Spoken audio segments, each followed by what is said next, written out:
Oi! Tudo bem? Boa tarde de novo. Já estive nesse auditório hoje. A gente vai falar hoje de esporte aqui na Brasil Conference, falar das características de vocês, da mente de vocês, que eu acho que é muito diferente. Eu trabalhei com esporte muitos anos e eu sempre falo que a mente do atleta é diferente. Quando você vai fazer qualquer coisa contra um atleta ou com um atleta, é diferente. Eles pensam diferente, eles agem diferente, eles têm um jeito diferente de olhar para o mundo. E eu estou aqui com dois multicampeões que vocês conhecem muito bem. Uma salva de palmas para Diego Ribas. Muito obrigado. Santos, Seleção Brasileira, Flamengo, Werder Bremen, Atlético de Madrid. O Flamengo é o primeiro. E um clube obscuro chamado Flamengo, que eu não sei se vocês conhecem. É verdade. Pessoal, boa tarde. Prazer estar aqui com vocês hoje, bater esse papo. Estar nesse ambiente aqui de Harvard, que é incrível. E tem algumas semelhanças, né, com a questão da alta performance, do atleta, do comportamento, de tudo isso, né? E é bem legal compartilhar todas as experiências aqui com vocês. Um prazer. E aqui com a gente também um dos maiores atletas da história do Brasil, Daniel Dias.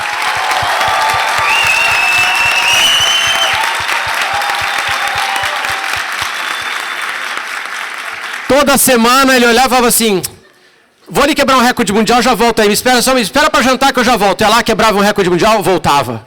Uma medalha. Ih, peraí que eu preciso ganhar uma medalha ali, já volto. Era impressionante, impressionante. Menos isso. Boa tarde, gente. Uma alegria estar com vocês, a gente poder conversar, né, contar um pouquinho das experiências e acho que, como o Diego falou, tem muita coisa em comum, que às vezes o pessoal não faz essa ligação, né, mas tem muita coisa em comum aí que a gente traz de valores que o esporte nos ensina. E é por isso que eu sou um cara que incentivo as pessoas a fazerem alguma atividade, né? Façam uma atividade física, façam um esporte, de preferência um coletivo e um individual, para você aprender muita coisa.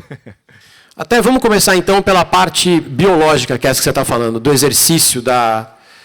Todos os médicos recomendam fazer exercício. Até para empresário, para aluno, fala, olha, faz alguma coisa, vai no sol, porque esse exercício ajuda a esclarecer a mente, ajuda você a ter um dia melhor. Vocês sentiam falta do exercício ou o fato de fazer demais, que é por causa do atleta, acaba também sendo um pouco de exagero no corpo de vocês? Como é que era para você? E depois você falou, agora eu vou diminuir um pouco o ritmo. Como é que você continuou a levar isso? Bom, essa pergunta é muito boa, Thiago, porque a gente tem que pensar o seguinte: alta performance já é uma questão que vai te prejudica a saúde, e a gente tem que ser verdadeiro nisso aqui, falar que... Porque você busca a performance, o resultado, a medalha, e para isso eu chegava a nadar 15 km por dia. Isso não é nada saudável. Tinha momento que eu falo o seguinte, a única parte do meu corpo que não doía era a perna direita, que eu não tenho ela, né? Então, assim, mas o resto estava doendo tudo, e aí é o que eu falo, né? Prejudica a saúde, mas é por... Você quer aquilo, você sonhou aquilo e é o que você está buscando. É claro que com o avanço da medicina, né, e aí a gente sabe o quanto isso pode ajudar o atleta a ter uma carreira mais longa, porque se a gente olhar os atletas antigamente, eles paravam muito cedo, muito com uma idade bem jovem, e hoje não. Hoje a gente vê atletas, até no futebol mesmo, né, com 42 anos, com 40 anos, continua jogando em alta performance, e isso a gente vê. Eu tinha um atleta... adversário meu espanhol com 62 anos. E então a gente via esse cuidado que ele tinha. Claro que ele focou numa prova só, mas por eu nadava, tinha competição, gente, 11 provas em 7 dias, era 22 caídas na água, e só para vocês terem uma ideia, para eu me sentir aquecido e pronto para competir, eu aquecia 1.500 metros, então, para me sentir pronto. E para aquecer, então... Para aquecer? Para aquecer? Você tá maluco? Aí, claro, depois que eu parei, eu decidi cuidar da minha saúde e continuar fazendo atividade. Eu sempre fiz atividade, fui para alta performance, você faz tudo aquilo, a gente tem dores do esporte até hoje, mas você hoje cuida, hoje eu cuido, e por isso que eu incentivo, sim, faça alguma coisa, movimente-se. É importante a gente se mover. O corpo humano foi feito para se mover, gente, não é para ficar parado, apesar de ser gostoso ficar sentado quentinho aqui, mas tem que se movimentar, tem que fazer alguma coisa. E comece. Comece a fazer, porque não vem falar, eu amo fazer academia. Não, você vai aprender e criar esse hábito. Mas você vai ver o quanto isso pode te ajudar no decorrer da sua vida, né? Quanto mais jovem a gente começa a fazer uma atividade, isso fica melhor. E hoje eu sou uma pessoa que incentivo isso. Tenho 3 filhos, incentivo eles a fazerem isso. E é claro que um dos esportes que eles fazem é a natação, né? Não sei porquê, mas é a natação. E fala, vai liberar endorfina. Não vai, é mentira, não libera endorfina. Nunca liberou para mim. Eu fico puto quando eu saio da academia. Eu só tô estressado ainda mais. Eu odeio com todas as formas, mas eu faço. Eu detesto, acho horrível, mas eu faço.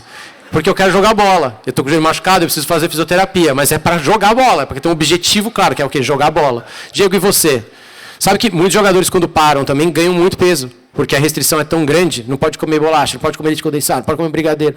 Você não, você está super bem. Como é que é a relação agora com o seu corpo? Tiagão, eu tenho o prazer, né? Eu desenvolvi o prazer e o hábito saudável. Tô louco mesmo. Falei que a mente do atleta é complicada. Eu avisei vocês no início. E eu estou comprovando isso agora no meu pós-carreira, nesse novo ciclo. Eu sempre gostei muito de competir. E claro, tem a parte que não é saudável mesmo, e é verdade, porque você leva teu corpo além do limite, as suas articulações, os músculos, tendões e tudo isso. Realmente é algo, a repetição que causa os 15 quilômetros diários é algo que exige demais. Mas eu tenho o prazer de treinar, eu tenho o prazer de me sentir bem, né? Eu tenho o prazer de poder praticar meu esporte, o futebol, o futevôlei que hoje eu pratico. Então tudo isso para mim hoje não é um esforço. Me alimentar bem não é um esforço que eu adquiri esse hábito durante a minha carreira e vi o resultado que eu tinha no meu corpo. Entendi. Então, quanto mais conhecimento você tem da importância de tudo isso, mais fácil fica, mais livre você se torna para fazer aquilo que deve ser feito, né? Então, a construção desses hábitos saudáveis na minha vida fez com que a mudança de ciclo, que é um dilema para o jogador, para o atleta profissional, é um dilema a mudança desse ciclo. Nós poderíamos ficar aqui falando por horas, porque ele vincula muito o valor dele como pessoa no desempenho dele profissional. Então, isso tudo causa uma confusão mental quando ele vai encerrar a carreira, ou seja, quem eu sou se eu não estiver lá dentro da piscina competindo, quem eu sou se eu não estiver vestindo a camisa de um grande clube performando, enfim. Mas a verdade é que no decorrer da carreira, quando você tem a consciência e identifica aquilo que te faz bem, faz com que você leve isso para a vida. Os ensinamentos do esporte, um dos ensinamentos que ele traz é justamente isso, é você cuidar do bem que você tem mais valioso, que é a tua saúde, de forma que você possa dormir bem, se alimentar bem e praticar exercício. Então, fazer isso para mim hoje, cara, é natural, é prazeroso. Sabe que muitos dos alunos aqui sonham em empreender, de ter alguma empresa e tem ideias, tem sonhos e tal. E aí você falou a palavra-chave que eu acho que é a mais importante aqui para nós hoje, que é competir, competição. A cabeça de vocês funciona diferente. E eu não acho que exista um empreendedor de sucesso que não seja competitivo, não adianta. Ele precisa destruir o inimigo, ele tem que ganhar, ele precisa ser o melhor, ele precisa dormir menos, ele precisa ser obcecado por aquilo. Eu vou contar uma história breve de quando eu conheci um menino do Santos, ele tinha 16 anos, ele chama Neymar. Ele agora joga bem, é famoso, está machucado agora, mas ele é legal. E eu convidei ele para gravar uma reportagem do Globo Esporte super de boa, que era jogar FIFA, jogar videogame. E eu tomei um cacete, cara. Assim, eu não via a bola. E eu me considerava bom até jogar com ele. E eu falei, mas por que ele, com 16 anos, conseguiu me humilhar desse jeito no negócio que eu jogo também bastante? Porque a cabeça dele é diferente. Ele me observou por alguns segundos jogando e ele reparou meus vícios. Ele falou, o Thiago tem a tendência a sair jogando pela direita. E eu nunca mais consegui sair jogando pela direita. Aí eu fui tentar sair jogando pela esquerda, já não era meu forte. Aí eu comecei a perder a bola, aí eu comecei a ficar nervoso. E aí estava 6-0 para o Neymar. Essa cabeça que é de vocês. Eu queria que vocês tentassem contar para quem está nos assistindo como funciona a cabeça da competição do atleta. O Neymar, até você entra no Instagram dele, ele está brincando de alguma competição. Você dá uma bolinha de papel para ele, ele brinca de arremesso de bolinha de papel, ele quer sempre ganhar. Como é a cabeça do atleta e a relação com a vitória mesmo? Bom, realmente, Thiago, você falou tudo. Nós vivemos a competição, só que entendemos a essência da competição. Essa que é a diferença. Muitos querem competir, mas não entendem a essência. E se frustram facilmente, porque nem sempre nós vamos vencer. Nós vamos encontrar adversários em alguns momentos que vão ser melhores em algum momento e vai conseguir. Só que nós entendemos que a essência da competição é nós alcançarmos a nossa melhor virtude, a nossa melhor versão e não desistir. E você faz isso muitas vezes, repetidamente, você vai para um jogo, eu falo que o atleta ele tem um ciclo, né, que é o ciclo da preparação, ação e nova chance. O próprio Michael Jordan ele disse, eu perdi mais de 300 jogos na minha carreira. 26 vezes eu fui chamado para fazer o arremesso decisivo e eu falhei. Minha vida é repleta de erros e fracassos, e é exatamente por isso que eu sou um sucesso. Então ele viveu esse ciclo durante todos esses anos. Estamos falando dos maiores esportistas do mundo. Ele viveu o ciclo da preparação constante, da ação no momento do jogo, e depois ele perdeu, ele errou, e ele teve que se dar uma nova chance e voltar ao ciclo, se preparar novamente, agir novamente e seguir. E dentro de tudo isso existe essa competição. Você quer vencer um adversário, mas para isso você tem que viver o seu melhor nível. Então, isso, para o atleta, no caso do atleta, é prazeroso. Se eu for jogar um videogame, cara, como é que o Thiago joga, como é que eu posso jogar da melhor maneira contra ele, e vai ser um prazer vencê-lo. E aí existe algo que vai até além, assim, né? Porque o respeito de nós atletas pelo nosso adversário é acabar com ele realmente. Só que acabar com ele dentro das regras, não é destruí-lo. É acabar com ele aqui dentro, por isso que o esporte é muito democrático, porque nós vamos entrar aqui e as regras serão as mesmas para nós. E aqui dentro das regras, cara, é um pensamento que, assim, você não vai vencer. E essa forma de pensar, que até me arrepia quando fala assim, é prazeroso, é legal. Você fala, caramba, cara, eu te respeito tanto, que agora você não vai passar de mim, você não vai conseguir me vencer. Eu acredito que o atleta ele constrói essa mentalidade e tudo que ele vai fazer, ele desenvolve, encara dessa forma e por isso consegue ser tão forte mentalmente, porque ele entende, pô, nem sempre eu vou ganhar o troféu, nem sempre eu vou ganhar do Thiago na partida, mas, cara, o próximo jogo eu vou estar melhor. Ele não vai conseguir. E isso passa a ser um hábito que vai se fortalecendo cada vez mais. Até para o Dani poder complementar, eu queria falar de ganância, né? Você vê nas empresas, né, no sentido empresarial, assim, muitas empresas que, por ganância mesmo, deram às vezes um passo maior e quebraram, ou hoje estão tendo que fechar lojas, estão tendo que regredir um pouco para voltar a crescer. Você, cara, você ganhou tanta coisa. E a gente vê atletas que ganharam muito menos do que você e que pararam. Falaram, não, para mim tá bom. Como é que você conseguiu ficar com fome ainda para ganhar cada vez mais e bater cada vez mais recordes? Você não precisava mais. Chegou com um terço da tua carreira já estava bom, mas você continuou. Por quê? Cara, isso aí é verdade. Assim, eu acho que se eu posso trazer para vocês, né, eu acho que o Thiago trouxe bem aí. Pô, vocês querem empreender e tem que ir. Não tem muito o que fazer. Eu sou um cara muito competitivo, gente. Tudo que eu quero fazer, eu quero ser o melhor.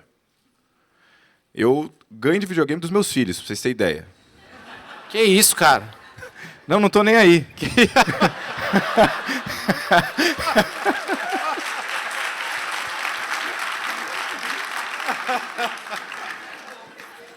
Tô ensinando eles.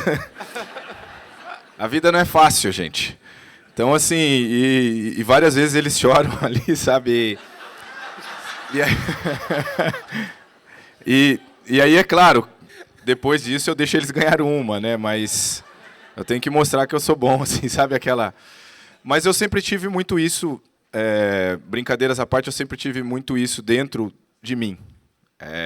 E eu fui entendendo que eu precisava desenvolver algumas coisas. E eu acho que é isso que a gente tem que desenvolver na vida. Primeiro, propósito. Qual é o seu propósito? Por que você está fazendo isso? O que te faz levantar todos os dias, estar aqui, estudar? Aonde você está? O que arde o seu coração? O que bate ali, pulsa e fala, eu quero fazer isso? E a outra coisa para mim é divertir no processo. E por que eu falo isso?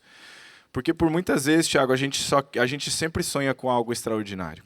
A gente quer conquistar algo extraordinário, a gente quer fazer algo extraordinário. Você sempre sonha com algo ideal. O atleta, não adianta ele falar, pô, se o atleta entrar para uma partida já achando que ele vai perder, nem entre, meu. Eu subia no bloco, essa medalha é minha, cara. E aí você não sonha com qualquer medalha. Se você é um atleta, qual medalha você quer ganhar? De ouro. A gente é assim. Agora, por muitas vezes a gente não diverte no processo, a gente não aproveita o processo, você só mira o resultado. Então, gente, quer construir algo extraordinário? E eu, graças a Deus, pude construir, né? Eu tenho, nas 3 grandes competições, eu tenho 100 medalhas. Das 100 medalhas, 78 são de ouro. Então, assim... Se Daniel fosse um país, né? Sim. Se você fosse um país, Sim. você era o primeiro lugar. Meu Deus do céu. E foi justamente por isso, porque eu não mirei a medalha. Eu diverti no processo. Porque aquilo, eu era apaixonado por fazer aquilo, Diego. Cara, eu caía numa piscina para nadar os 15 quilômetros, gente, eu caía sorrindo. E assim, era para mim prazeroso estar ali, passar por tudo aquilo, passar por aquele processo, divertir nele mesmo, porque eu ia ter que fazer aquilo de qualquer jeito. Por que não, então, sorrir e fazer acontecer? E com esses 2 primeiros pontos, você desenvolve a resiliência. Então não adianta falar assim, o Diego com o Daniel nasceram. A gente tem o dom, o talento, claro. Mas a gente teve que desenvolver muita coisa na nossa carreira. E assim é com você. Você vai ter que desenvolver, não desistir, não parar, prosseguir, continuar. Mas deixa a vida mais leve, gente. Sorria. Sabe, ela é uma só. Então viva da melhor maneira. E eu sempre falo muito isso, né? Que a gente possa sorrir e encontrar o nosso propósito, entender o nosso propósito. Deus tem grandes coisas para a nossa vida. E para mim foi espetacular viver tudo isso no esporte, conquistar tudo isso, mas não é a medalha que me define. Não é um troféu que define o Daniel. O que define o Daniel é muito além disso. O que define cada um de vocês aqui não é o que eu estou vendo aqui, é o que está dentro de você aí, o que de fato o que te pulsa, o que te faz prosseguir. E era por isso, porque realmente tinha pergunta para mim, Thiago. Poxa, Daniel, você já ganhou tudo. E a minha pergunta era, cara, mas o que é tudo para você? Eu estou longe desse tudo ainda. E era justamente por isso, porque eu não visava a medalha, e sim aproveitar cada momento e desfrutar de tudo que eu estava vivendo ali. Tem uma entrevista do LeBron James que está viralizando, ele acabou de dar essa entrevista que faz umas 2 semanas, né? E perguntaram para ele por que ele era diferente, ele falou de sacrifício. Ele falou, eu acordo 5 da manhã, vou pro gym, fico lá, vou pro treino, volto, almoço. 3 da tarde, eu tô morto, eu preciso dormir, precisa ter silêncio na minha casa. Eu durmo. Aí eu vou acordar de novo umas 5, 6 horas e eu vou pra gym outra vez, malhar mais. Aí depois à noite ele tá cansado, ele precisa dormir cedo, não dá para ele ver uma série, não dá para ele ver um filme e tal. Eu queria que vocês falassem um pouco de sacrifício, das coisas que vocês tiveram de deixar para trás e o quanto doeu deixar aquilo. Pode ser uma festa de aniversário que você não foi, um batizado que você não conseguiu ir. O sacrifício que você fez, Dani? Eu tive alguns. Já que eu falei que eu ganhei de videogame dos meus filhos, então vou falar uma coisa deles. O primeiro aniversário do meu filho mais velho, eu não estava presente, então eu estava treinando, não era nem competindo, eu estava treinando e me dedicando, porque eu queria, em 2016, ter grandes resultados, então eu entendi que eu precisava disso. E, por mais de 10 anos, nenhum aniversário da minha esposa eu passei ao lado dela, nem meu aniversário, Dia dos Pais. Então, isso são coisas bem pessoais e que, cara, é especial, né? Você receber um abraço naquele dia, naquele momento. Então, é isso que eu fui entendendo, que era realmente importante você ter isso na vida e entender que vocês vão ter que abdicar de coisas, gente. Quer realizar o extraordinário? Viva o ordinário com excelência. O que eu quero dizer é o dia a dia. Faça com excelência todos os dias. Dessa maneira, ordinário mais ordinário, se constrói o extraordinário. Não tem tanto segredo assim. As pessoas sempre perguntavam, Thiago, Daniel, qual é o seu segredo? Como se eu fosse contar primeiro, né? Mas eu falava, eu treino. Eu vou ter que abdicar de algumas coisas, porque eu sei aonde eu quero chegar. Então, essa é uma das coisas que a gente vai abdicando. Mas, no final das contas, quando você tem a conquista, a realização, você vê que valeu a pena. E o Dia dos Pais pode ser todos os dias, desde que, quando eu estou com meus filhos, quando eu estou com a minha família, eu seja presente. Eu lembrei também da história do Michael Phelps. Era 6, 7 meses antes da Olimpíada, Natal. Ele estava na casa dele, comemorando o Natal. Frio desgraçado, né? Aqui nos Estados Unidos. E tocou o telefone, era o técnico. Ele, hi coach, Merry Christmas. Ele falou, não, piscina. Ele falou, coach, mas são 10 da noite, é Natal, piscina. E foi, só ele, ligaram lá ao ginásio, ele falou, você quer ser medalhista? Você quer ganhar um monte de medalha de ouro? Tá todo mundo comendo peru e descansando e você vai nadar. E ele nadou no Natal, cara. Só ele, sozinho, puto da vida. Mas ele entendeu. Ele falou, eu vou ter que fazer um pouquinho mais, eu vou ter que fazer o que os outros não estão fazendo se eu quiser ganhar deles. E ele conseguiu, que acho que é o que o Dani estava falando. E você? O que você já teve de sacrificar, Diego? Pô, Tiagão, muitas coisas. Começando das maiores dificuldades que eu tive na minha vida, que foi, aos 11 anos, ter que morar longe da minha família, da minha casa, abrir mão de tudo aquilo que eu amava naquele momento, para ir em busca do meu sonho de se tornar um jogador de futebol, né? Que hoje nós vemos jogador de futebol, aquele cara, o avião privado, as casas, os carros, os milhões, mas isso, segundo uma pesquisa da CBF, que foi feita em 2019, representa 1% ou menos. É menos. Até menos. Então, 55% dos atletas de futebol, eles sobrevivem, né, do futebol com apenas um salário mínimo. E é uma concorrência realmente gigantesca. Eu saí aos 11 anos para ir fazer um teste no São Paulo, eu passei no teste e não consegui lidar com essa situação, eu voltei. Né? Eu até falo hoje na minha palestra... Mais um que o São Paulo dispensou? São Paulo, não. Pô, pelo amor Aí de não. Deus, cara. Sério, não dá, eu não consigo mais falar desse assunto. Vai sobrar pro treinador. Também, você tá maluco. Cara. No caso deles... no caso deles, eles não me dispensaram, Tiagão, mas eu não consegui ficar lá. Eu não consegui lidar com essa situação de morar longe de casa. Muitos aqui, né, vocês estão morando longe de casa, da família, abrindo mão. E em algum momento eu não consegui lidar com isso. Eu voltei. E eu falo hoje na minha palestra que os campeões, vencedores, eles também desistem. Em algum momento. Então, como o Daniel falou, não existe o super-herói. É que nós enfrentamos. Eu desisti daquele plano de São Paulo, só que meses depois eu vou com medo, eu vou com a minha mão transpirando, eu vou chorando todos os dias para o Santos. Então eu desisto daquele plano de São Paulo no momento que eu não estou pronto, mas eu não desisto do meu grande sonho de ser um jogador de futebol. Eu sigo em frente. E ali eu perco momentos especiais ao lado dos meus familiares, ao lado do meu pai, da minha mãe. Eu vou para a Europa, cada vez que eu volto de férias eu vejo meu pai e a minha mãe mais velhos, envelhecendo. Mas eu estou pagando um preço do sonho, do cálculo que eu fiz, para você ter uma ideia, de 21 anos como atleta profissional, 7 anos eu tive concentrado, treinando e longe de casa. Então foram 7 anos que não volta mais. Aí se você me pergunta, faria diferente? Nada. Eu não faria nada diferente, porque todos os passos que nós dermos em direção aos nossos sonhos e objetivos, eles estão valendo a pena. E não tem como ser diferente. Nós temos que abrir mão de algo para ir em busca daquilo que nós sonhamos e queremos. Então, essa é a parte que me deixa extremamente feliz, com a consciência tranquila. Comecei a jogar com os meus filhos e, mais além da questão da presença, que é o que nós mais podemos oferecer, né, para as pessoas que nós amamos, quando está presente, está de forma intensa, é a exposição. Um atleta, ele se expõe muito, cara. Ele se expõe na competição, o futebol traz essa popularidade que muitas vezes é desumana e desleal. Então, uma das formas que também foi muito difícil para mim foi lidar com a exposição de sair do estádio, muitas vezes que eu era vaiado, criticado, perdia, me xingavam na arquibancada e encontrar meu filho soluçando de chorar no carro. E invadir minhas redes sociais e muitas coisas difíceis da exposição. Só que eu falei para ele, filho, você já viu ser ovacionado nesse estádio, você já viu ser criticado, não é nem os elogios, nem a crítica que vai me parar. Se você quiser conquistar algo na sua vida, cara, você vai ter que expor, enfrentar essas vaias, essas críticas, porque não tem outra forma. Todas as pessoas que construíram algo relevante se expôs em algum momento, né? E a minha família pagou esse preço. Quando saía na rua, em alguns momentos tirava sarro dos meus filhos, em algum momento eles pagaram por isso me incomodou bastante. Mas é algo que está no pacote.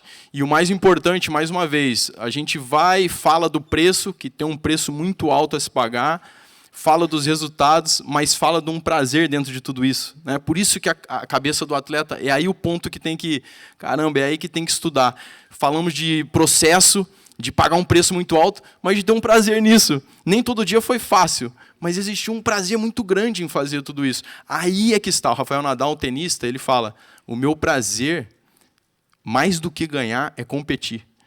Então, quando a gente encontra essa mentalidade do atleta, do prazer em competir, do prazer em se preparar, do prazer do dia a dia, do prazer do processo, em pagar esse preço, mas entender que, cara, eu não queria outra vida a não ser essa, é quando os resultados vêm cada vez mais. Então, na minha vida foi muito assim e, enfim, todo o preço que eu paguei valeu muito a pena. Nosso tempo está quase acabando já, pena. Mas eu queria perguntar para vocês sobre o Brasil. Já que é a Brasil Conference, vamos falar do nosso país. Eu fico indignado, assim, que às vezes você pega a Suíça, que tem, 9 milhões de habitantes, é menor que a cidade de São Paulo, e eles têm tenistas no top 10 por anos, aí nós não tivemos nenhum depois do Guga. né? A gente não consegue formar tenista. E aí todo mundo fala, é a falta de investimento. Eu acho raso falar falta de investimento. Acho que grana tem. O que falta além disso? Tem que ter o dinheiro, mas qual é a diferença? Por que nós, com 200 e tralalá milhões de habitantes, não conseguimos emplacar em alguns esportes? Porque era para a gente estar ainda acima lá. A gente não pode ficar atrás de Itália, França no quadro de medalhas. A gente tinha que estar lá com China, Estados Unidos, pela quantidade de população, estou falando. O que falta para a gente? O que você acha, Daniel? Tiago, eu também acho que dinheiro tem. Eu acredito muito nisso. Para mim, o que falta é preparar a mentalidade do atleta. Né? A gente tem muito a questão de começa a praticar e você vai chegar um momento... Quando eu fui e decidi ser atleta, eu já tinha 16 anos, e isso é muito tarde até para o esporte, né, de alto rendimento. E aí, quando eu começo essa questão de um atleta, então acho que tem que valorizar o atleta, porque daí a criança ela vai querer fazer isso. Por que eu estou falando de valorizar? Gente, eu chegava assim, quando eu decidi ser atleta, eu chegava, ia, um exemplo, numa consulta médica. Aí eu ia preencher uma ficha e aí a secretária perguntava para mim assim, o que você faz? Eu falava, eu sou atleta. Ela falava, tá bom, mas o que você faz? Aí eu falava para ela assim, natação. Aí ela, eu gosto de natação, sabia? Eu falei, legal, então. Mas, de fato, assim... Vou fazer bolinha, ó. Mais ou menos isso, viu? E aí falava, mas tal, eu preciso entender. Ela falava, eu preciso entender o que você faz. Aí eu falava para ela assim, nada, né? Porque e não é uma valorização que a gente tem. E aí eu sentia isso em algumas outras coisas. Que um exemplo, eu queria estudar além de ser atleta. Aí você chegava e muitas vezes eu ouvi falar, você tem que decidir. Ou ser atleta ou você vai estudar. Como se atleta não fosse uma profissão, como você não tivesse que se dedicar. E olha de tudo que a gente está falando aqui. Claro que estudar, você também tem que se dedicar. Claro, qualquer coisa na vida, gente, que você for fazer tem que ter uma dedicação. Então, para mim, falta essa valorização para o atleta. E atleta, ponto. Muito interessante isso, cara. De ser profissão, né? Profissão, exato. Essa é a minha profissão. Sim. Eu acordo cedo, eu sou o atleta, e eu vou dormir, eu sou o atleta. Eu passei o dia inteiro trabalhando. Tanto que quando o jogador fala, né, não trabalhei muito essa semana, muita gente fala, trabalhou? Chutando a bola lá, trabalhar o quê? Dá duas voltinhas na grama lá, acabou, pô. O que você acha, Diego? O que falta pra gente? Isso mesmo, bom. Até porque no nosso esporte favorito, muito treinador estrangeiro, né? E eles chegam e estão passando o carro na gente lá. Definitivamente. Era isso que eu ia separar, assim, Tiagão, nessa questão do Daniel falou, esporte olímpico, em geral, passa muito por isso, cara. Passa muito por isso, precisa de apoio. A entrega que esses caras têm é impressionante, o dia a dia, o esforço que tem que se fazer. Então, o reconhecimento é fundamental. Ponto. Isso aí é algo que nós temos que desenvolver urgente para que eles possam realmente viver do esporte, né? E ter a recompensa financeira que merece. Isso é fato. Já o futebol, eu acredito que o nosso resultado está passando muito nós temos que reconstruir a nossa forma de pensar em relação ao futebol, a mentalidade. Nós temos que reconstruir, porque assim, pés no chão, entender que não é só o talento que vence a competição, nós precisamos nos preparar, respeitar o processo da preparação, né? Aí eu falo o mundo do futebol, não ser imediatista, né, na questão dos resultados e respeitar esse processo que existe para chegar, para alcançar e retomar os nossos melhores níveis, né? Porque nós vemos hoje o futebol, no Brasil principalmente, perdendo. Nós estamos perdendo os nossos ídolos, que naturalmente cada vez mais cedo eles vão para fora, e isso acaba refletindo num processo todo, né, do futebol, da nossa seleção brasileira. Então eu acredito que nós temos que fortalecer, ressignificar os nossos valores em relação à preparação do futebol, da criação desse processo de um esporte competitivo. Ainda nós temos muita aquela questão da expectativa pela camisa da seleção brasileira, mas não, eu acho que nós temos que voltar ali e passo a passo construir e voltar a ser. Eu acredito que o Dorival agora deu um passo nessa direção, junto com o Juan, junto com o Rodrigo Caetano, os pessoas que estão na seleção hoje, de recomeçar e reconstruir, né, um futebol brasileiro mais competitivo e que não se apoia só no talento. mas que se apoia realmente no esporte coletivo, na junção, na união de todos esses atletas para que eles possam voltar ao mais alto nível. Então, acredito que isso é fundamental. Pessoal, em nome do Daniel, do Diego e meu, queria agradecer muito a oportunidade da gente estar aqui para falar do que a gente ama, que é o esporte. Muito obrigado ao Brasil Conference. Dizer da nossa admiração pelos alunos que estão devolvendo ao Brasil. Eles nem precisavam, eu falei hoje de manhã, eles podiam dar um beijo para a gente e falar: tchau, vou ser feliz, vou trabalhar ali numa consultoria e ganhar $1 milhão por ano. Vou fazer outro. Mas não, eles estão devolvendo para o Brasil. Estão olhando e trazendo aqui, querendo discutir o Brasil, mesmo estando longe, mesmo com muitas oportunidades para eles aqui, eles ainda estão preocupados com a gente lá. Isso é lindo. Obrigado, tá? E obrigado pelo convite. Na sequência... Agora, sabe o que vai ter agora, não? Sabe o que vai ter agora? Daqui a pouco tem Ivete Sangalo, cara. Mas antes eu vou tirar uma selfie com vocês. Eu, o Diego e o Dani. Chega aí. Bora. Vamos lá. Vamos tirar... Peraí, deixa eu ver onde tem esse pessoal aqui é mais bonito. Tirar o lado bonito. Chega aí, Dani. Vai, Brasil Conference! Aê! Valeu. Obrigado, pessoal. Obrigado. Valeu, pessoal. Prazer estar com vocês.